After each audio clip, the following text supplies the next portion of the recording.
Chapter 289, 2. Traveling 1,000 li to offer your heads. There were tumultuous waves in the burly man's mind as he stared intensely at the young boy in white. Since when did sword cultivators also possess such powerful physiques?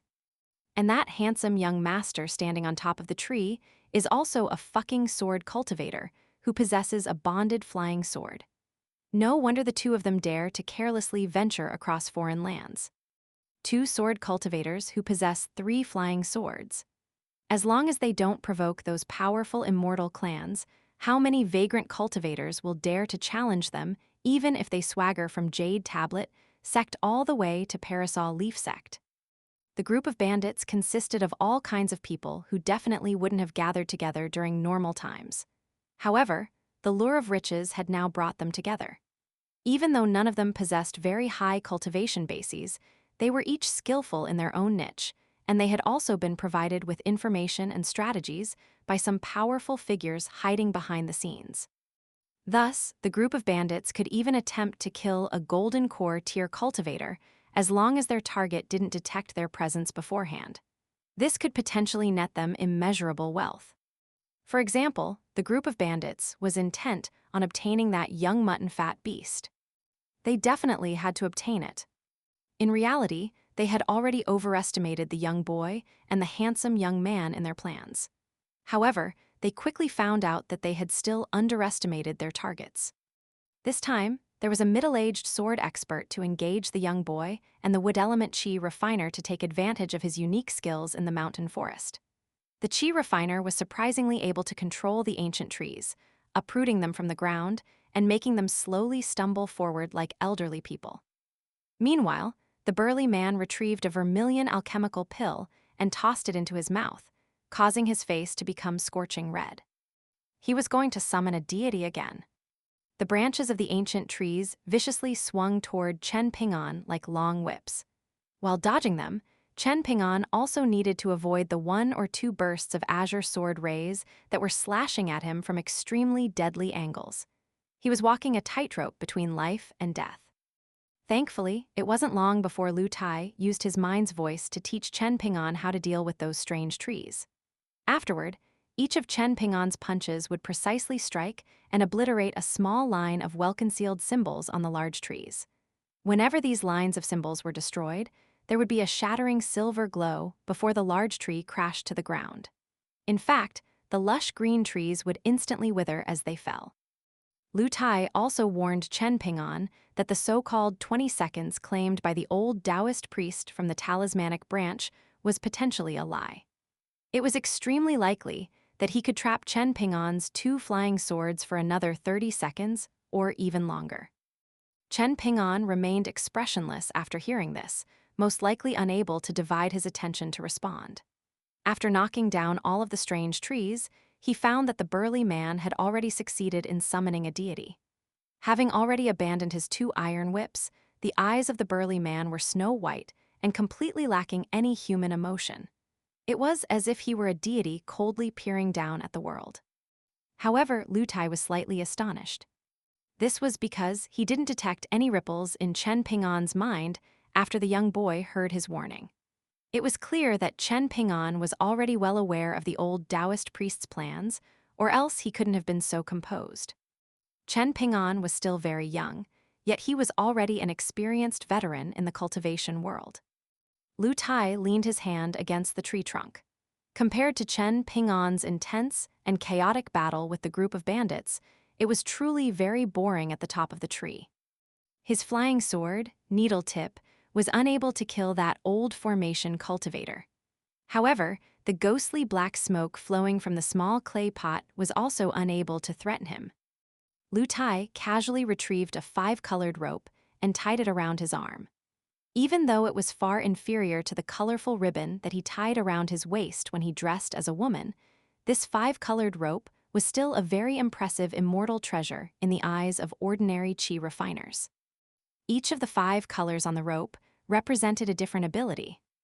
There was the life-sustaining core that could improve his ability to absorb spiritual energy, the weapon-warding fabric that could increase his resistance to attacks from weapons. Naturally not all weapons, else this would be a pseudo-celestial tool rather than an immortal treasure.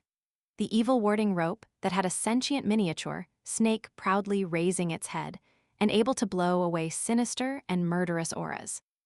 The sword-spitting thread that could independently fly forth and act like a flying sword controlled by a sword expert. And finally, the thin and small demon binding chain. This immortal treasure was powerful in the sense that it was all-encompassing and able to provide both offensive and defensive benefits. At the end of the day, however, everyone would be afraid of being exhausted to death if they weren't Golden Core tier cultivators 1 or 2 tiers more powerful than their opponents. Luckily, there was Chen Ping'an to draw fire from the enemies today. Sitting there with nothing to do, Lu Tai felt a rare sense of guilt. He had indeed been too careless this time, failing to take into account the audacity of these people. Not only did they dare to gather a large group of cultivators to hunt him and Chen Ping'an, but they were even determined enough to tail them for an entire 500 kilometers. In the battlefield to the north, the heart of the demonic cultivator was most likely aching as he watched the continually dispersing clouds of black smoke.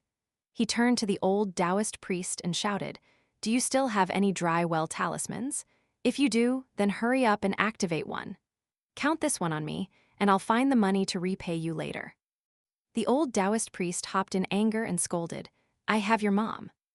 Rage welled up in the demonic cultivator's heart, yet he could only forcefully suppress this feeling and prevent it from exploding. There was ample time in the future to settle these debts with the stinky old Taoist priest. The old Taoist priest thought very lowly of that demonic cultivator who was neither human nor ghost. Seemingly afraid of the 20 seconds elapsing, he subtly shook his sleeves as if preparing something. The 2 talismans, trapping 1st and 15th, started to shudder more and more violently. There was unspeakable pain in the old Taoist priest's mind. Just as Lu Tai speculated, he had been purposely deceiving Chen Ping'an by claiming that his talismans could only last for another 20 seconds just then. He hoped that Chen Ping'an would mistakenly believe he could retrieve his flying swords after 20 seconds and use them to attack his opponents. However, the old Taoist priest was stuck in an awkward and painful situation right now. As it turned out, the 2 exorbitantly expensive talismans were indeed only able to trap the flying swords for another 20 seconds, not 40 seconds as he had initially anticipated. The talismans were known as dry well talismans. They specialized in subduing bonded flying swords. In order to create one such talisman, there was a need to manufacture 7 small nails from lightning strike wood and place them in the pattern of the Big Dipper. Afterward, this pattern needed to be embedded into a unique type of talisman paper using some secret technique. In addition, one also needed to collect 1 ounce of flying dirt that had landed after being brought up by the tail end of a gale. Moreover, this gale needed to be the northwest gale, one of the 8 types of gales. The symbol illustrated on the talisman needed to be that of a sword trapped in the center of a 3x3 grid. The characters, "cease moving," also needed to be written on the backside of the talisman. This would form the main component of the dry well talisman. Apart from this, however, there were still other branch components that required many steps to complete. The dry well talisman was a high-grade secret talisman from a heretical talismanic branch in Parasol Leaf Continent. Even though it was inferior to the so-called sword scabbard talisman and mountain sealing talisman that Lu Tai had mentioned before, it was still very powerful and not to be underestimated. Indeed, this was a type of life-saving talisman that middle 5-tier cultivators used against powerful sword cultivators. As such, they were worth a huge sum of money. Creating a dry well talisman that required many types of different materials was extremely time-consuming and even more money-consuming.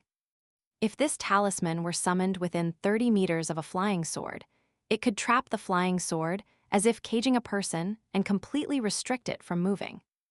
The grade of the talisman determined how long it could trap a flying sword. If the person who had summoned the talisman desired to undo the restriction, they simply needed to reverse their command, flick their sleeve, and blow some air. Upon doing this, the flying sword trapped in the center of the 9 grids would regain freedom and be able to fly away. Some people sharpened their swords for 10 years, and the old Taoist priest had similarly refined his talisman for 10 years. Thus, its value and preciousness to him couldn't be understated. The fights on both battlefields were in full swing. Deep in the mountain forest, there were two people observing the fights from a distance. They were watching the fire from the opposite shore. One person was none other than the cultivator who had wanted to purchase the mutton fat beast and had engaged in a bidding war with Lu Tai. He was short in stature, and his appearance was also quite unremarkable. Right now, there was a hint of smugness on his face. The other person was a sword practitioner wearing a red robe with a sword hanging by his waist. He was tall and slender, and he radiated with an elegant and dignified aura. His hand rested on the hilt of his sword as he observed the battles in the distance, and he smiled faintly and commented, "Everyone thought you were making a mountain out of a molehill before. Even I was no exception. However, the current situation proves that your caution was completely justified. It's thanks to your prudence that I'm spared so much trouble." The man in red was a sword practitioner at the peak stage of the 6th tier of martial arts. Disregarding the cultivators from the mountains, he could already be regarded as a sword grandmaster in the cultivation world of Parasol Leaf Continent. His face was still smooth and jade-like, even though he was already over 70 years old. For the past few decades, he had carried his sword and traveled across a dozen or so nations, rarely coming across anyone powerful enough to challenge him. Moreover, the sword by his waist was a peerlessly sharp immortal treasure. Because of this, the martial artist sword practitioner dared to claim that he could wound his opponents with a single sword strike as long as they were under the level of Golden Core Tier Earth Immortals. Not only that, but he could kill his opponents with a single sword strike as long as they were under the Dragon Gate tier. Few cultivators from the mountains or the cultivation world questioned this claim. His might was recognized far and wide, and his graceful bearing was also known to be unparalleled. Many young women adored this sword practitioner from the cultivation world who wasn't seeking to obtain longevity. In fact, there were even unsubstantiated rumors about him having relationships with the Empress of Cloud Foothill Nation's Zhao clan.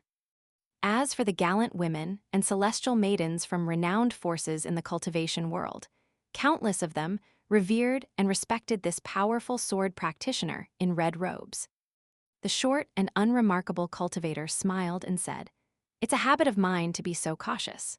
I suffered far too many losses and experienced far too many painful experiences during my youth, so I always keep in mind one thing: people from the cultivation world like us need to use our full strength when we're targeting immortals from strong clans or forces, regardless of how powerful or weak they are. We need to kill them with a single strike. Otherwise, we can only achieve a Pyrrhic victory if we're lucky enough to win. We won't make a big profit." The sword practitioner in red smiled and replied, "Ma Wanfa, we already agreed that I would only watch over the situation for you and prevent any accidents from occurring. That sword owned by the young boy in white already belongs to me. Now that an unforeseen circumstance has appeared, it seems like I genuinely need to go over to kill the enemies. Since that's the case." Ma Wanfa nodded and said, "I can't give you the sword nurturing gourd, but it's not like you're a sword cultivator anyway. However, there's at least one pocket treasure between those two young cultivators, and I'll naturally need to retrieve its contents to share with everyone. However, I can give you the pocket treasure. What do you say?" "Absolutely brilliant," the sword practitioner in red replied with a smile. Ma Wanfa hesitated for a moment before adding, "Even though the outcome is already set in stone, we still need to be cautious when fighting against our enemies. The young boy in white is most likely out of tricks already. However, that feminine-looking young man might still be able to put up a fight. Maybe you should deal with him first? That way, the young boy won't be able to make a ripple either." The sword practitioner in red shook his head and replied, "That young man on the tree has a defensive immortal treasure on his arm, as well as a flying sword flying around in a hidden manner, so it's very difficult for me to launch a sneak attack on him and kill him in a single strike. On the other hand, I can kill that young boy in white in a single strike. At that time, the young man who's even more delicate than women will definitely become flustered upon realizing that his companion is dead. When that moment comes, it matters little whether I go over to kill him or you personally join the battle and kill him." Ma Wanfa thought about this for a moment before nodding and replying, That sounds like a good plan. He then chuckled. The two dry well talismans summoned by the old Taoist priest are almost about to fail, so when are you going to act? Right now. The sword practitioner in red had already disappeared into the distance, yet his voice still lingered in his original position. The twigs where he had stood before didn't move a single bit. This was a reflection of the agile nature and profound martial arts skills of this grandmaster from the cultivation world. On the battlefield to the south, Chen Ping'an was still engaged in a battle of attrition with the burly man who had successfully summoned a deity. The burly man now had the help of two others, so it appeared as if the chaotic battle was going to continue for a very long time. A ray of red shot down from the sky as quickly as lightning, instantly tearing apart the battlefield and filling heaven and earth with murderous sword chi.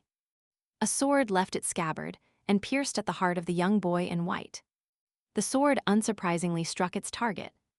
The corners of the sword practitioner's lips curled up into a slight smile. This was interesting yet uninteresting as always. He had slain another so-called cultivation prodigy. In the next moment, however, the sword practitioner in red was just about to shoot back in retreat. Not only that, but he was even planning to abandon his sword, a precious immortal treasure. This was because staying alive was the most important. Everyone on the battlefield had their eyes bulging and their mouths agape with shock. The Grandmaster Sword Practitioner had been far too imposing when charging over just then, so everyone had stopped their movements lest they accidentally interfere and ruin the Sword Practitioner's plans.